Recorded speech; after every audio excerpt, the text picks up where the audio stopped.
حضرت مسیح علیہ السلام فرماتے ہیں کہ انسان کے اخلاق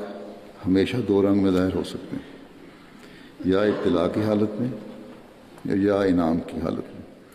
اگر ایک ہی پہلو ہو اور دوسرا نہ ہو تو پھر اخلاق کا پتہ نہیں مل سکتا، کیونکہ خدا تعالیٰ نے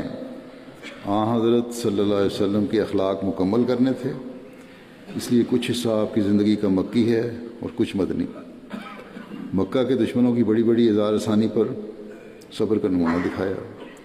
اور باوجود ان لوگوں کے کمال سختی سے پیش آنے کے پھر بھی آپ ان سے حلم اور بردباری سے پیش آتے رہے، اور جو پیغام خدا تعالیٰ کی طرف سے لائے تھے اس کی تبلیغ میں کوتاہی نہ کی۔ پھر مدینہ میں جب آپ کو